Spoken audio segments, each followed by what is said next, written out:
I'm so glad you're choosing to join us online today. We're going to worship together. I'm so glad to have some of my friends here.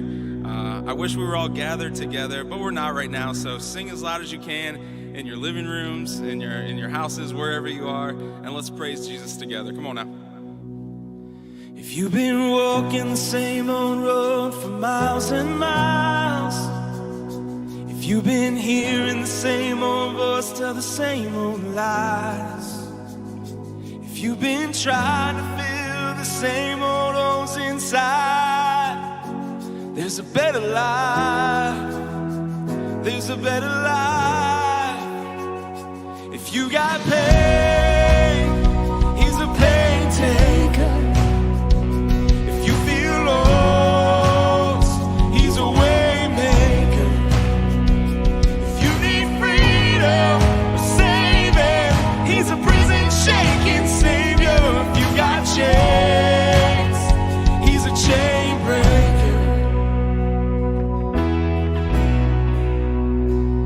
We've all searched for the light of day in the dead of night. We've all found ourselves worn out from the same old fight. We've all run to things we know just ain't right. When there's a better life, there's a better life.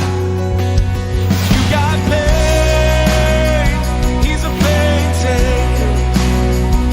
If you feel lost, he's a way maker. If you need freedom or saving, he's a prison shaking savior. If you got chains, he's a chain breaker.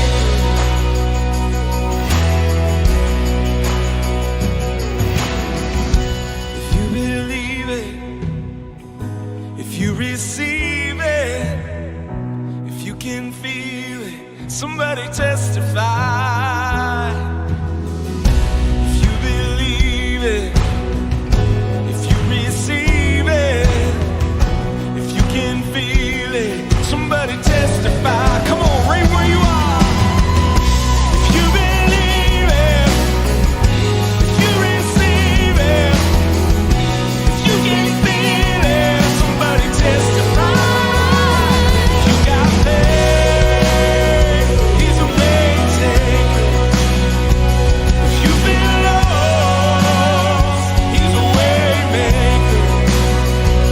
If you need freedom, saving, he's a prison shaking savior. If you got chains, he's a chain breaker. Oh, if you need freedom, saving, he's a prison shaking savior. If you got chains, he's a chain breaker.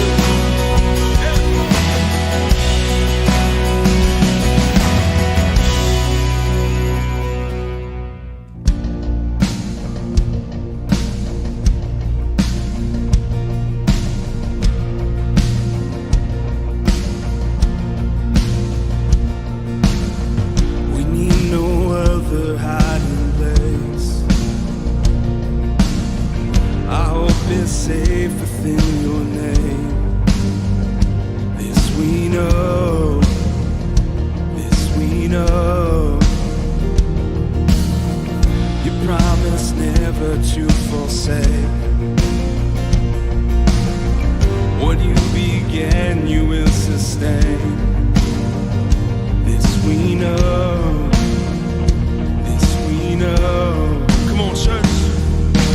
I will call upon the Lord, for He alone is strong enough to save. Rise, your shackles are no more.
Hello and welcome to Believers Church. My name is Doug Vance, and I'm so glad you're joining us for worship today.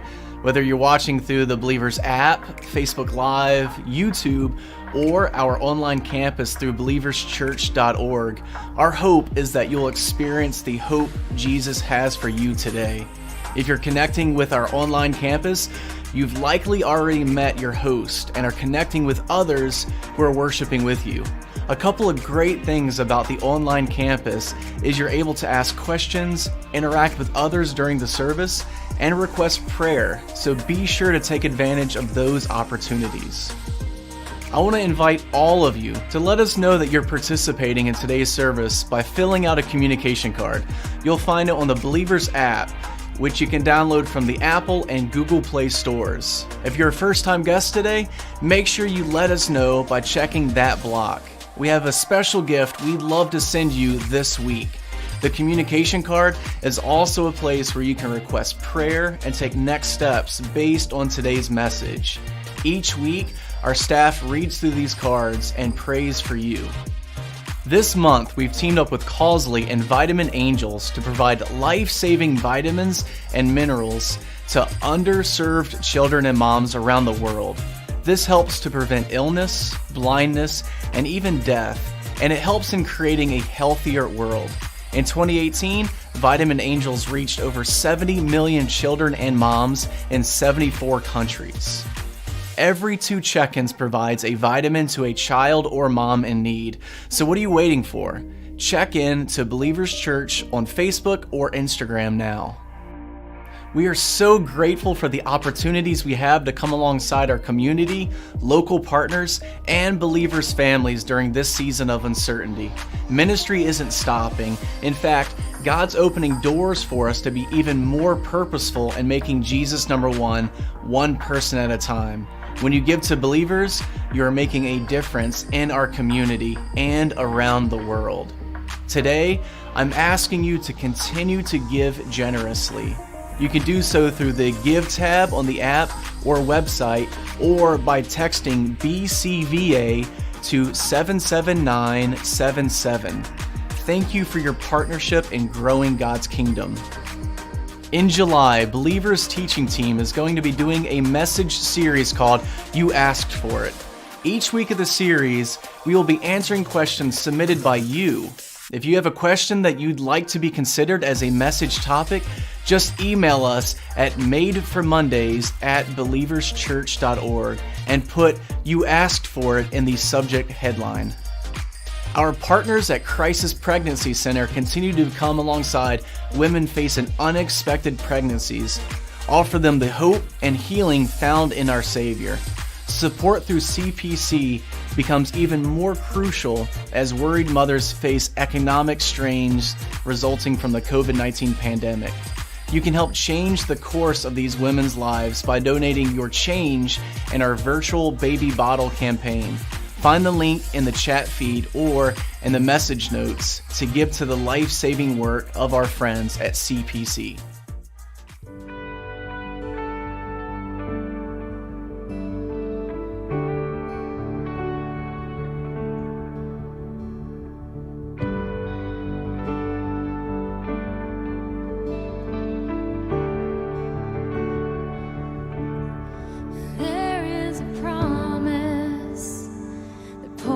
Beyond my failures, there is a still voice to silence all my fears. Even the worst of my mistakes are miracles in the making, are miracles in the making. By your stripes I am healed. With a one touch I am made whole. You have spoken, and I know that it is so. In the storm, you are peace. In your love, won't let me go. You have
stripes I am healed. With one touch I am made whole. You have spoken, and I know that it is so. In the storm, you are peace, and your love won't let me go. You have spoken, and I know that it is so. You have spoken, and I know that it is so.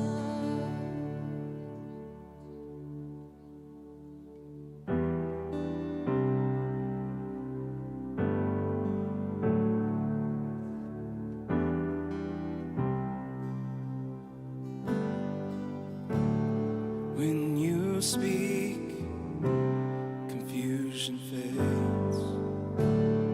Just one word, and suddenly I'm not afraid. 'Cause when you speak, freedom reigns. There is hope in every single word you say. I don't wanna miss one word you speak, 'cause everything you say is life to me. I don't wanna miss one word you speak, so quiet my heart and listen. When sorrows rise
everything you say is life to me.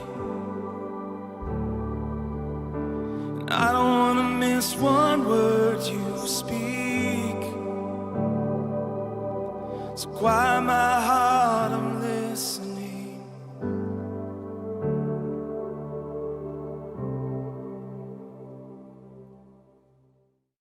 Hey everybody, thanks for joining via our online campus. If we have not yet had the opportunity to meet, my name is Jamie. I am one of the pastors here, and I'm so glad that you're checking us out. We are 1 week closer to actually opening the doors of Believers and meeting here on campus again. The current thinking is that we will open up on June the 14th. And some of you, you're anxious to get back here, and some of you are anxious at the thought of coming back here. And so what I want to say to you is simply this. When it comes to you deciding when it's time for you to rejoin us, just use common sense. My friend, our missionary that we support in France, Kevin Stauffer, he often says this. He says that common sense is a superpower. So I don't want to assume that you have the superpower of common sense. So let me just kind of tell you what I mean by that. If come June 14th, you're not feeling very good for whatever the reason, or if you have some kind of condition that has compromised your immune system, then common sense would say, you just stay at home and continue to engage via our online campus. Here's what we have learned over the last few months. I mean, we've been doing online for a long time, but we have learned that this does work, and while it's not the same as actually being together, it works, and you can connect with your church family, and you can connect with service hosts and online prayer, all the stuff. So if for whatever reason you're not going to be here, or you can't be here, common sense says, then just stay home and continue to engage online. Also, just want to say, there's no pressure for you to come back here. So we say this all the time around here. Come at your own pace. As you follow Jesus, we're not pressuring you to follow Jesus. We want you to investigate and learn the claims of Jesus. It's okay to go at your own pace and figure out who Jesus is and if you're going to follow him.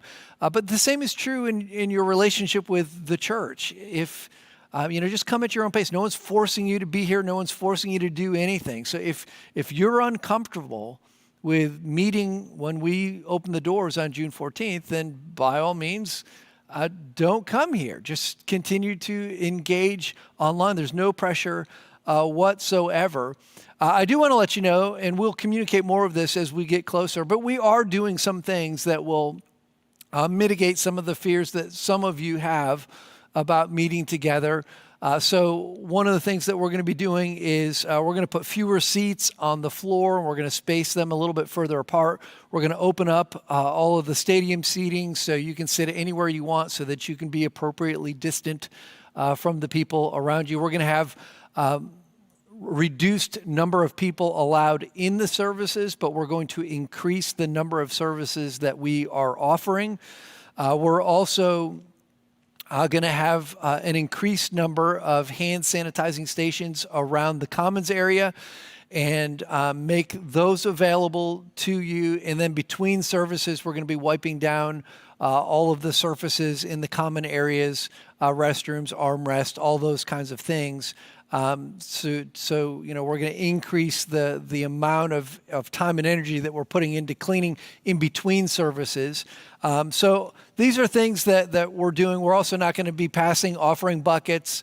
That's probably a thing of the past now. And so for communication cards and offerings, we will have a collection on the way out so that not everyone has to touch a bucket, that kind of thing. So we're taking some steps. We'll communicate more of that. There are more things, a lot more things, but we'll communicate those as we get a little bit closer. Today, though, I want to continue our series, Viral, Spreading Hope and Help When Life is Uncertain. And the idea of this series is pretty simple. We want to make hope and help as contagious as a virus. And the reason that we're gathered today, the reason that anyone in our community is interested in what's happening is because the story of Jesus and his resurrection more than 2,000 years ago, that story went viral and it spread far and wide and fast.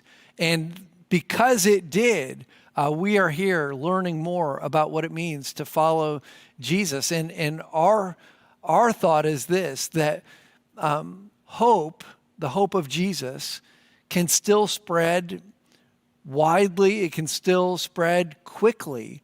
And the stories that God is writing because Jesus rose again have the potential to transform people's lives because it demonstrates the power of Jesus. And so that's what we've been doing in this series is people have been sharing their hope that they have found or received in Jesus, and they've shared how it has changed their life, and hopefully it has encouraged you and helped you as you're going through your life. Today, I want to talk about addiction, how to overcome addiction. Now, this is a topic that has impacted just about every single one of you who are watching or listening online right now. And yet, even though that's true, it doesn't get talked about all that often. There is a shame that is associated with addiction that causes it to go underground. And that shame, there's ideas that maybe the person who's addicted is unstable in some kind of way. Maybe they're weak, and so they fall in prey to addiction or whatever. And because there's some of this negative stigma associated with it, people have a tendency not to talk about it or acknowledge it. And in a lot of ways, that causes the addiction to be even more powerful. So as we get started, I want to just point out the obvious.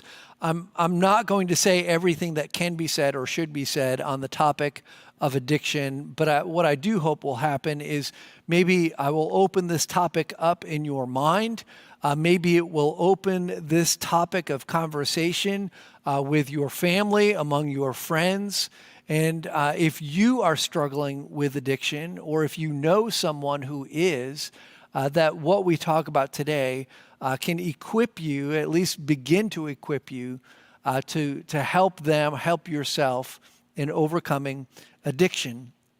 When you think of addiction, your mind probably goes to what's kind of captured the news the most over the last handful of years, and that is the opioid crisis. It's been in the news. It's been the things of congressional hearings and so on. In the last 10 years, more than 500,000 people have lost their lives to opioid addiction. So, I mean, it's devastating, and chances are really, really good that you know someone's family who's been ravaged by this addiction. I know I do. I know several people who've been impacted by the opioid addiction. Or maybe when you think of addiction, you think of alcoholism. And statistics are a little hard to come by on this, but what I've read is that it's possible that as many as 1 out of every 10 Americans are battling a dependency on alcohol. So chances are really good that if you look at your family tree, you're not going to have to look very far before you find a branch that has been impacted by addiction. I know families that have lost kids to addiction. I know spouses that have lost their spouse, siblings who've lost siblings. I mean, no one goes through unimpacted by this. It's such a pervasive problem. And it's very easy when you talk about addiction to start thinking along the terms of, yeah, it's a really big problem out there, and not personalize it and not crack the door to your own life and what's going on in your circle. And so today, what I want to encourage you to do is just kind of lean into this topic and open your mind to the possibility and open your eyes to the possibility that there are people right around you, or maybe even you yourself, who are struggling with addiction. Many have classified addiction as a disease, and I'm no doctor. I don't know. Maybe it has some properties that are similar to disease. If it is a disease, it's certainly different than breast cancer or MS or rheumatoid arthritis. It's also not. It's not like a virus. It's not something that you can catch. Other studies seem to indicate that maybe it's genetic, that addiction is genetic. And even within some of those studies, there's a lot of debate because is it genetic or is it a learned behavior? So families, kids of alcoholics tend to either become alcoholics or marry alcoholics. There's much higher probability of that. Is that because it was genetic, or is it because there were patterns in the home that became familiar and comfortable and they just repeated them? Or maybe it's a little bit of both. I don't really know. Increasingly, there is a consensus, though, that addictive behavior within the studies of this, that there's a link between addiction and pain, that somehow addicts have, there's some kind of pain that they're experiencing that feeds the addiction. Whether the pain is a physical one, which often starts addictions to like prescription medications, or whether it's mental or emotional or psychological. There's something below the surface that the addict is trying to cover with their substance abuse.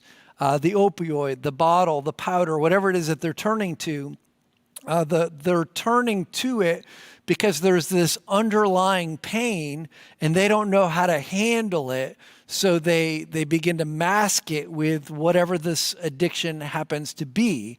And the masking of the pain works. And so they turn to it again when they feel that pain, and they turn to it again and again and again.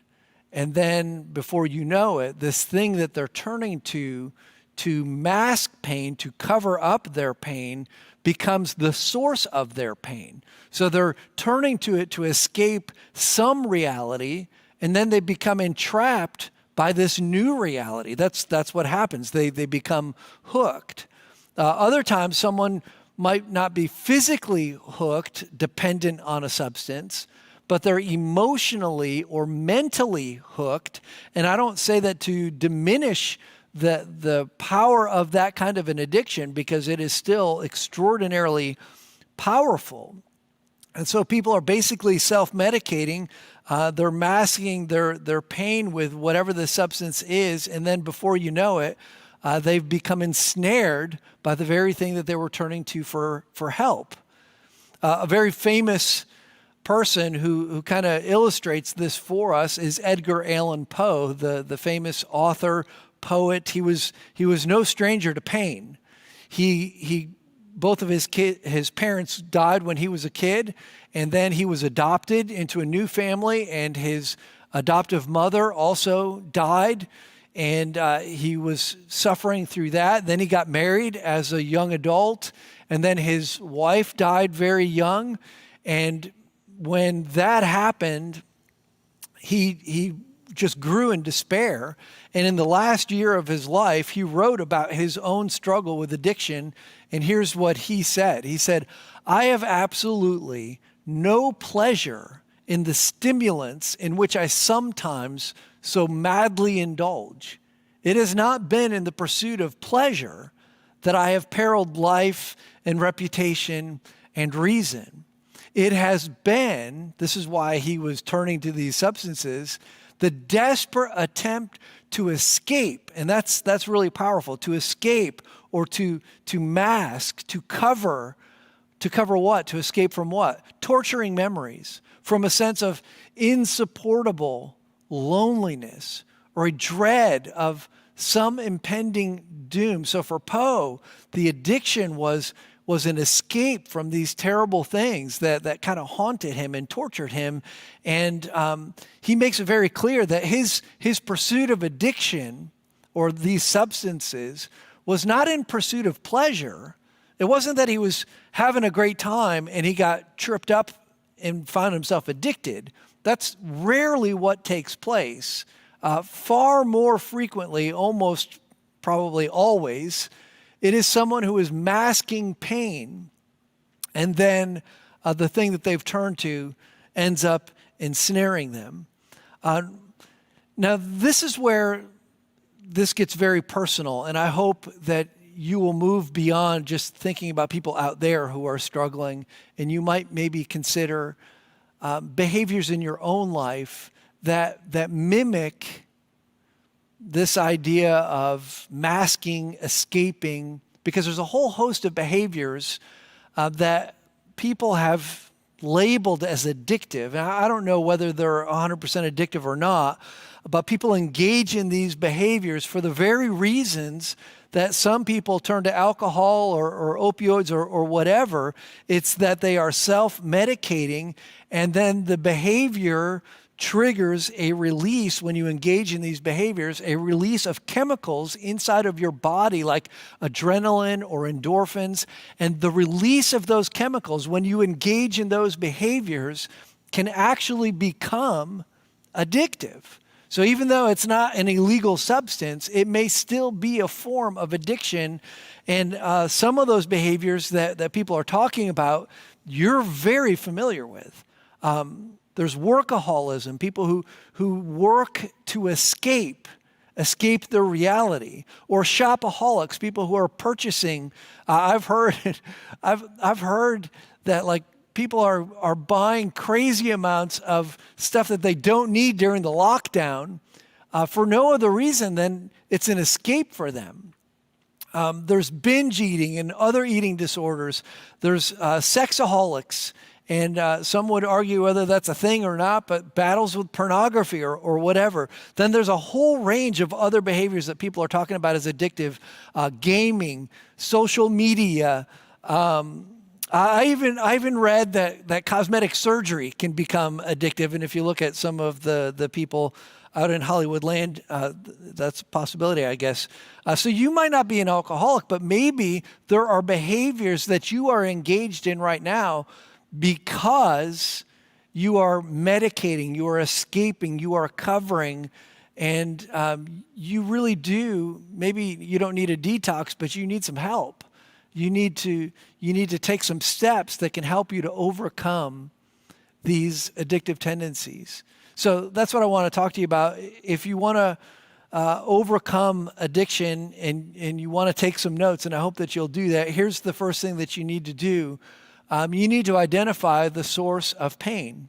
Like if addiction is driven by pain and the need to mask it or cover it, then it becomes really important that you understand what is the source of that pain. If you're gonna kick the addictive behavior, you need to understand what is driving it. And if there's pain behind it, you need to be able to name what it is so that you can overcome it. So, people who are battling, pain that's emotional or psychological, or even if it's physical. There are people battling depression or anxiety that are looking for an escape. There are others who have a lot of stress and they're not sure what to do with their stress. Or maybe it was a childhood trauma that is a source of the pain and you're not sure what to do with that. It could be loneliness or boredom. But you need to ask yourself, what is the pain that I am trying to escape? What is it that is driving this behavior that is causing me to look for something to mask that pain? What is it? How do you do that? How do you identify the pain? Well, you have to become a little bit of an investigator on yourself, a student of yourself. So you need to examine very honestly, why are you engaged in certain activities? Is it anger? Is it sadness? Is it boredom? And what is causing you to feel sad? What is causing this anger? Trying to understand what is triggering or driving this behavior can be very key in avoiding it in the first place. Sometimes a good Christian counselor can help you to dig below the surface and understand your pain. If your pain was caused by something traumatic that happened to you, oftentimes the underlying emotion behind that pain is shame. Shame and addiction are are close companions. And shame causes people to hide and cover up and manage their image. And that is why addicts have a tendency to be very good at manipulating and very good at lying, because they're trying to manage an image. They're trying to portray something of who they are that masks what's really going on. And they're trying to cover their shame. I read a really good book years ago by a Christian author, and he's also a Christian counselor. His name is Larry Crabb, and the title of the book is Shattered Dreams. I can't recommend the book highly enough. In it, he talks about how a lot of people who are going to counseling, they're trying to figure out how to avoid feeling pain, and that's why they go to a counselor, because they don't want to feel any pain. And all of us have a tendency to avoid pain. But as I've been saying, avoiding pain or trying to cover the pain is actually what drives most addictive behaviors. So Crabb says in this book that pain can actually be the pathway to joy and healing. So pain can actually be a gift from God, pointing out the brokenness that you have so that you can get the healing that you need. So think about it. If you didn't experience pain, you could do real damage. Like, pain can be a gift. Like, if you tell a kid, you tell your child, don't touch the stove, because if they touch the hot stove, they're going to burn themselves, and you don't want them to burn themselves. So you say, don't touch the stove. But a lot of kids will test that, right? And they will touch the stove. And it only takes one touch, and they will quickly learn the lesson, and they remove their hand from the stove because they experienced pain. If they did not experience pain and they touched the stove, they could destroy their hand. But the gift of pain teaches them this is not good, and they remove their hand from the stove. And it is in facing your pain, whatever it is that you are experiencing, that can help you to learn and to grow. So don't shy away from your pain. Don't try to medicate your pain. Don't try to cover up your pain. Instead, allow yourself to feel it and allow it to bring you to the end of yourself. As you may know, that is the beginning of freedom, admitting that you have a problem. And the first step of the 12 steps of a 12-step program, the first step is this: we admitted that we were powerless over alcohol or whatever the addiction happens to be, and that our lives had become unmanageable. So getting to a place of saying, I am weak, I am powerless, I cannot control the pain or the shame that is driving me, my life has become unmanageable. You don't get to that place until you experience pain. So pain can be the gift that brings you to the very first place of surrender where you can find freedom. You know, sin wreaks havoc in our lives. Brokenness, addictive behaviors, the pain that we're experiencing, all of those things ultimately find their root in sin. Sin destroys, it breaks, it causes pain. And because all of us are broken by sin, we all experience pain. And God sent his son Jesus to take sin, our brokenness, our pain upon himself. So this idea of pain is actually key to the message of the gospel. The prophet Isaiah, writing about the Messiah, about Jesus, hundreds of years before Jesus actually came, he said this. He said, Jesus was hated and rejected by people. He had much pain and suffering. Jesus did. People would not even look at him. He was hated. We didn't even notice him. But he took our suffering on him, and he felt our pain for us. We saw suffering, and we thought God was punishing him, but actually he was wounded for the wrong that we did.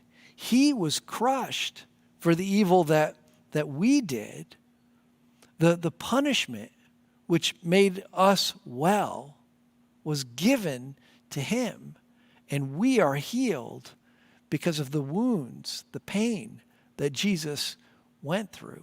So pain is at the heart of what the gospel is. Jesus experienced our pain. He took our sin upon himself, our brokenness upon himself, so that we could be set free.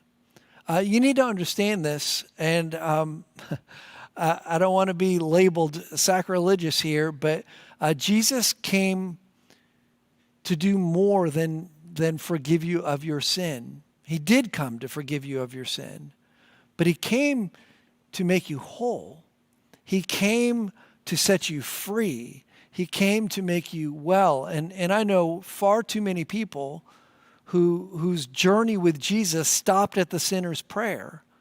You know, they prayed for forgiveness of sins, and yet today they would say, I'm a follower of Jesus, and yet they're still entrapped by addiction. And I would say Jesus wants you to do more than pray for forgiveness of sins. He wants you to continue to follow him so closely that you follow him towards wholeness and freedom so he can set you free. Don't cover your pain, reveal it, bring it to light. One of our next steps today is simply to identify the pain in your life. Identify the pain that is driving the addiction or these unhealthy behaviors. Can you name it? Can you name it in your own life? Will you take a step today to maybe reflect upon that? Maybe have a conversation with someone about some of the things that you're struggling with. Maybe journal it, talk to God about it. This brings me to the next thing that you need to begin your journey to overcoming addiction, and that is this. I need to surround myself with the right people. Overcoming addiction is not a solo activity. It is a team sport. You need the right people around you if you're going to be set free. You can't do it by yourself. Now, the right people, how do you find them? I'm a big fan of 12-step programs, so I think you probably can find them in AA or NA or whatever other A, depending on the destructive cycle that you're in. The right people could be a trusted counselor. It could be a trusted group of friends. But here's the bottom line in who the right people are. The right people are those that you can confide in and trust, and those who support the direction that you are heading. That's really important. They support the direction that you are heading. If you are wanting to overcome addiction, they support you in that effort to overcome that addiction. And I hear you. I know your best friends are at the bar, but if you're trying to get sober, you need new friends. Like if you're stuck in the mud, the person next to you who's also stuck in the mud is not going to be the person to get you out of the mud, right? That just kind of makes sense. So you need the right people. 12-step programs have played an important part of my family's life. We've been helped tremendously by them, and depending on the struggle that you have, that may be the place to go to find the people that you need to put yourself with or surround yourself with. But listen, as a person of faith, as a person who believes in the power of Christ and the potential of the church, I think what happens in 12-step program meetings ought to be the normative experience right here in the community of faith that we call the church. We shouldn't be scandalized when somebody comes clean and says, here is the thing that has me ensnared, I need help. Like, we shouldn't be repelled by that, repulsed by that, surprised by that. We should come around that person with love and support and encouragement to help them to find the freedom that they are seeking. I was reading the Apostle Paul's words to the believers in a church in the city of Galatia. And as I was reading the words of Paul, it was as if I could have been reading the words of Bill, the founder of AA. But I wasn't reading the words of Bill. I was reading the words of the Apostle Paul from more than 2,000 years ago as he was talking about how to implement the teachings of Jesus in their community of faith, in their church. And I think it speaks to what we need to be doing as well. Here's what Paul said. He said, "Dear brothers and sisters, if another believer is overcome by some sin, if another believer is overcome by some destructive behavior, if another believer is overcome by a pattern of addiction, you who are godly should gently and humbly help that person back on to the right path. And be careful," he says, don't fall into the same temptation yourself. Share each other's burdens, and in this way, obey the law of Christ. And the law of Christ is simply to love others the way Jesus loved us. If you think you're too important to help someone, you're only fooling yourself because, well, you're not that important. You're not so important that you can't help someone else with their struggle. The reality is the day's coming that you're going to need help with your struggle. And so Paul says we need to come alongside of each other and help one another. James, the half-brother of Jesus, he said this. He said, "Confess your sins to each other." A lot of people think, to find freedom, all you need to do is sit in your prayer closet and talk to God. But James says, you need someone else. Confess your sins to each other and pray for each other so that you may be healed. There is healing that comes in community. There's healing that comes in having the right people around you. This speaks a little bit back to the 12 steps, what Bill was getting at in step 5. Here's what step 5 is. I need to admit to God, to ourselves, and to another human being the exact nature of my wrongs. And so there's power that comes in community. There's power that comes in confiding in other people and asking other people to help you on your journey out of addiction. Our B groups, that's our version of small groups, they're starting sign-ups for the summer. We'll be starting on June 14th. And they're not necessarily recovery groups, but that does not diminish the power that they have to help set someone free. So I want to introduce you to Vicky, someone that has found tremendous strength in her journey to sobriety by surrounding herself with the right people. And some of those right people were people that she found right here at Believers. Hi, my name is Vicky. Today I want to share about my struggle with addiction. No one wakes up thinking I'm going to become an addict today. I was your typical middle child flying under the radar. I excelled in school, sports, and extracurricular activities. I graduated from college and was blessed with a good career, and I even fell in love and got married. I thought my accomplishments defined who I was and gave me value as a human being. But I was wrong. At 35 years old, I found myself alone, without the children I'd hoped for, depressed and lost. When my marriage failed, I had severe anxiety that was treated with a medication that opened the doorway to my addiction. In the 7 years that followed, it felt like one hit after another. I lost my best friend to cancer, then my grandmother and uncle. Not long after, I was diagnosed with a lifelong autoimmune disease. All the accomplishments I thought defined me were gone. Some days I could barely get out of bed. I had developed poor coping skills from childhood and had built up a wall around me, not allowing anyone in. I was holding onto my job by the skin of my teeth. I felt empty inside, and the pain from losing so many loved ones was too much to bear. I felt like a complete failure, a shell of myself. So I turned to drugs to numb the pain, both physically and emotionally. It wasn't until my sister stepped in that I realized I had a problem. One day she woke me up and said, "I'm taking you to a detox center. Enough is enough." I didn't even know my kidneys were shutting down and my gallbladder was rupturing because I had taken so many pills I was completely numb. I could have been a statistic, but God said, "No, this is not your time." But why? Why had He chosen to show me so much grace and mercy? Even though I had grown up going to church every Sunday and believed in God with all my heart, I hadn't talked to him in quite some time. But you better believe that first night I spent in the detox center, I started praying again. I told God that night, I can't do this. It's too hard. I'm not strong enough. I'm not worthy. At 43 years old, after too many relapses to count, I went to a 28-day rehab program. I had tried to do everything my way. I thought I was in control of everything, but in reality, I wasn't. I soon realized that God had the power to help me as I surrendered to Him. And I do this every day. I give my problems, my worries, and my fears to God. This addiction brought me to my knees, and God has been there every time to pick me up. Just over a year ago, I joined a B group because I wanted to learn more about the Bible and I wanted to fellowship with other believers.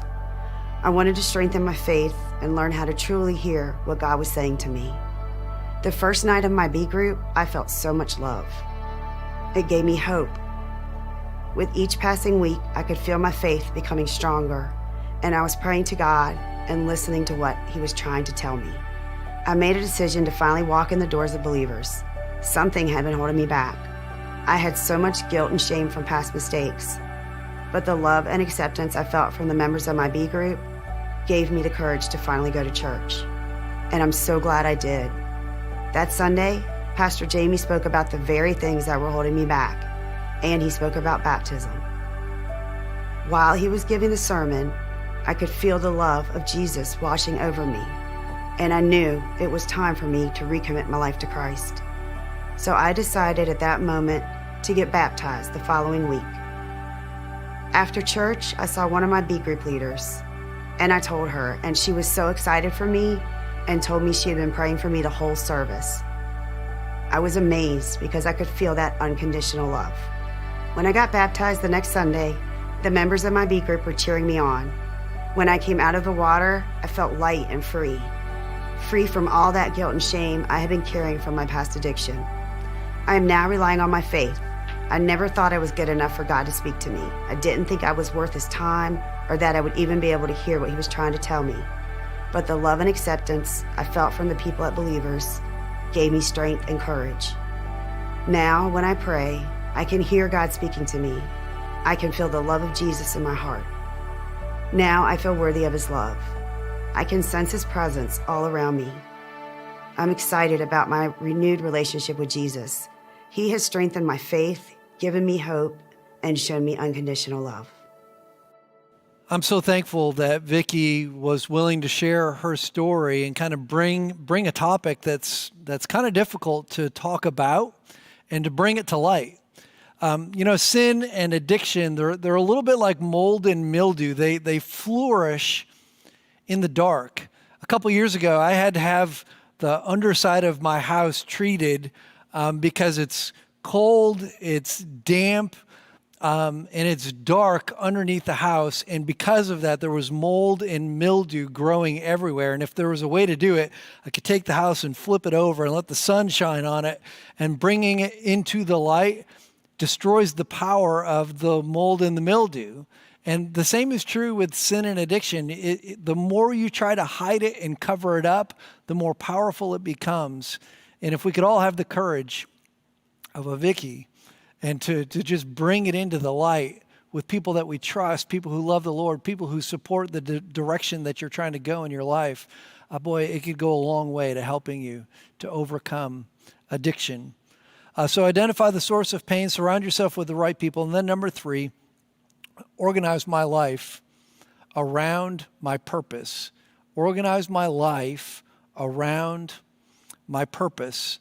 I'm not referring to your purpose as in like your job, trying to figure out what you're good at and then doing that. That's not really what I'm talking about. I'm really talking more about your purpose as in what has God created you to do.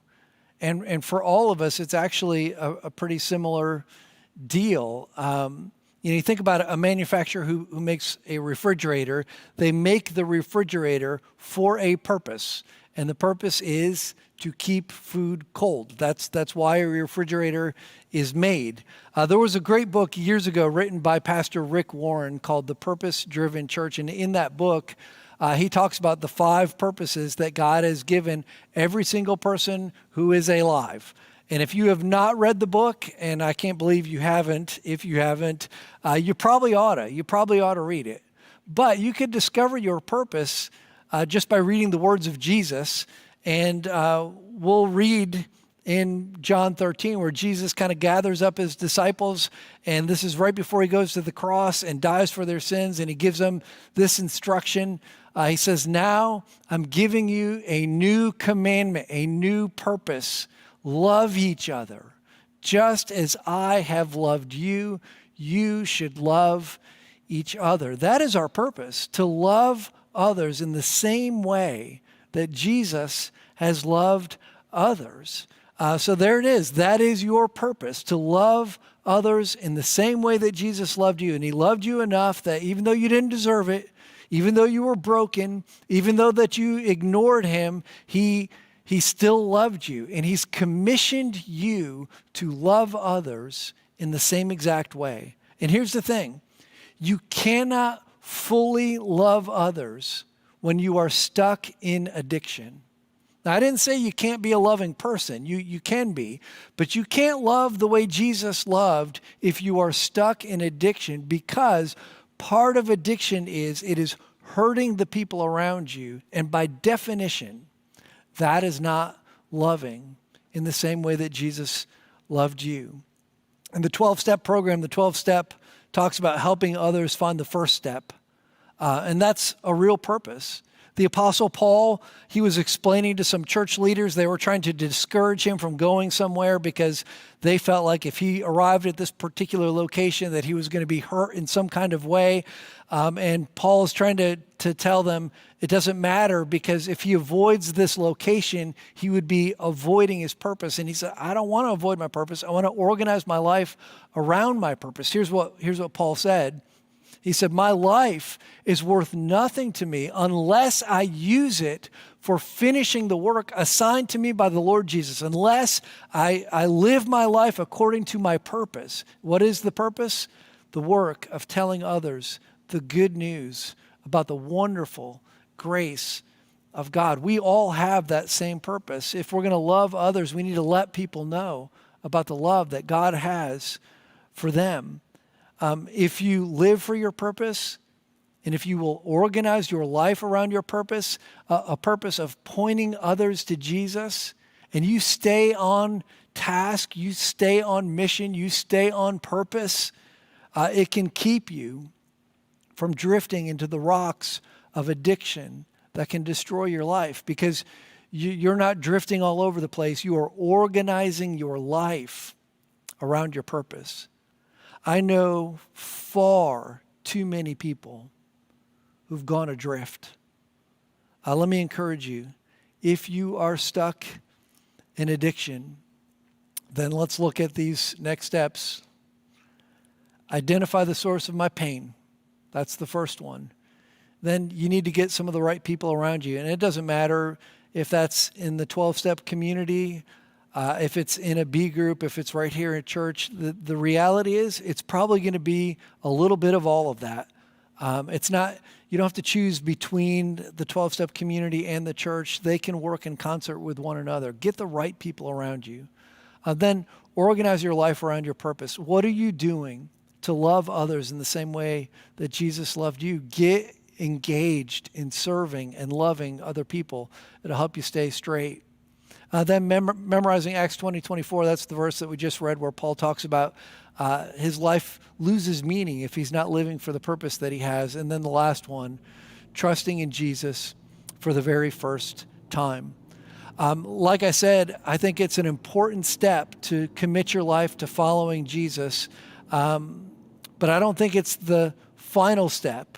But I do think it's an important step. And if you have never opened up your life to say, I need forgiveness, I need cleansing, I need healing, if you've never done that yourself, then I would strongly encourage you to pray with me right now. So as you watch, as you listen, bow your heads with me, and we'll just close out this time in prayer. Father God, we love you. We're grateful that you love us. Thank you for sending your son, Jesus, to take our pain and our shame upon himself. I pray for those who are watching or listening who are struggling with addiction of any kind. And Father, I pray as they follow you that you would lead them to freedom. I also want to pray for the one who has never admitted that they are powerless over the sin that is controlling their life. And Father, I pray that you draw those people to yourself even now. And if that describes you and you've never surrendered yourself to Jesus and asked for the forgiveness of sins, then you can pray with me right now. Just say, Father, thank you that you love me. Thank you that you sent your son Jesus to die in my place and that he rose again on the third day. And right now in this moment, I commit myself to following you. I receive the forgiveness that is promised to those who follow you, and I will continue to follow you towards freedom, towards wholeness. And I thank you that you love me. Pray this in Jesus' name. Amen. If you did pray that prayer with me, be sure to let me know that. I would love to be able to send you a resource that we have put together that can help you in following Jesus in the days ahead. Thanks for tuning in.